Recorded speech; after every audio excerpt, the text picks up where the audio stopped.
Karl Marx quotes, "The democratic petty bourgeois, far from wanting to transform the whole society in the interests of the revolutionary proletarians, only aspire to make the existing society as tolerable for themselves as possible. The rule of capital is to be further counteracted, partly by a curtailment of the right of inheritance, and partly by the transference of as much employment as possible to the state. As far as the workers are concerned, one thing, above all, is definite: they are to remain wage laborers as before.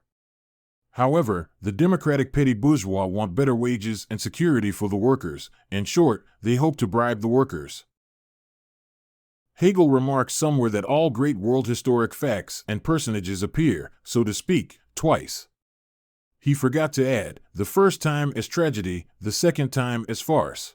It seems to be correct to begin with the real and the concrete, with the real precondition, thus to begin, in economics, with e.g. the population, which is the foundation and the subject of the entire social act of production. However, on closer examination this proves false. The population is an abstraction if I leave out, for example, the classes of which it is composed. If I were to begin with the population, this would be a chaotic conception of the whole, and I would then, by means of further determination, move analytically towards ever more simple concepts, from the imagined concrete towards ever thinner abstractions until I had arrived at the simplest determinations. From there the journey would have to be retraced until I had finally arrived at the population again, but this time not as the chaotic conception of a whole, but as a rich totality of many determinations and relations. The human being is in the most literal sense a political animal, not merely a gregarious animal, but an animal which can individuate itself only in the midst of society. Production by an isolated individual outside society is as much of an absurdity as is the development of language without individuals living together and talking to each other. Relations of personal dependence are the first social forms in which human productive capacity develops only to a slight extent and at isolated points. Personal independence founded on objective dependence is the second great form, in which a system of general social metabolism, of universal relations, of all-round needs and universal capacities is formed for the first time. Free individuality, based on the universal development of individuals and on their subordination of their communal, social productivity as their social wealth, is the third stage. Capital and labor relate to each other here like money and commodity. The former is the general form of wealth, the other only the substance destined for immediate consumption. Capital's ceaseless striving towards the general form of wealth drives labor beyond the limits of its natural paltriness, and thus creates the material elements for the development of the rich individuality which is as all-sided in its production as in its consumption, and whose labor also therefore appears no longer as labor, but as the full development of activity itself, in which natural necessity in its direct form has disappeared, because natural need has been replaced by historically produced need. This is why capital is productive, i.e. an essential relation for the development of the social productive forces.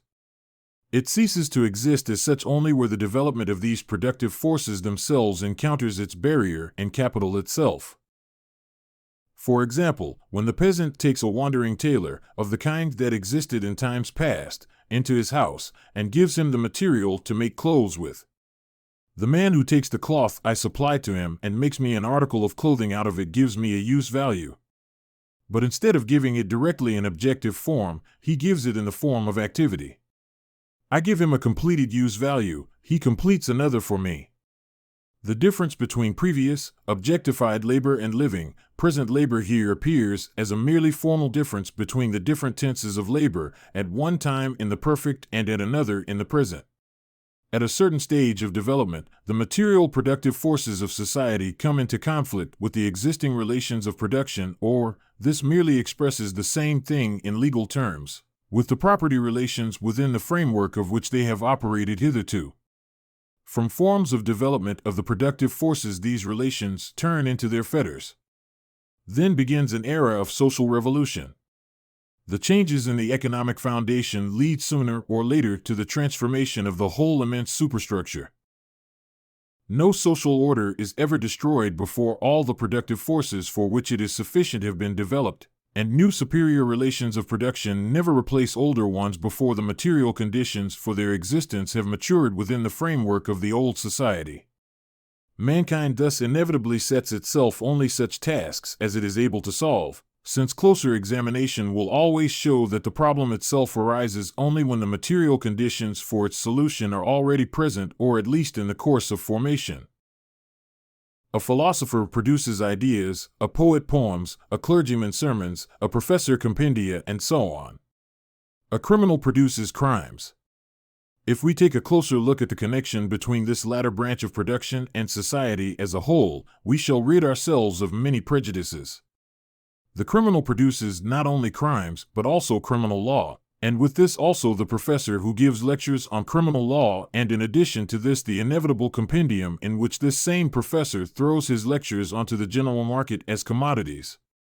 The secret of the expression of value, namely, that all kinds of labor are equal and equivalent, because, and so far as they are human labor in general, cannot be deciphered, until the notion of human equality has already acquired the fixity of a popular prejudice. This, however, is possible only in a society in which the great mass of the produce of labor takes the form of commodities, in which, consequently, the dominant relation between man and man is that of owners of commodities. The existence of the things qua commodities, and the value relation between the products of labor which stamps them as commodities, have absolutely no connection with their physical properties and with the material relations arising therefrom.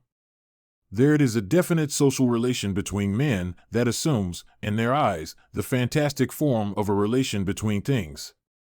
This I call the fetishism of commodities.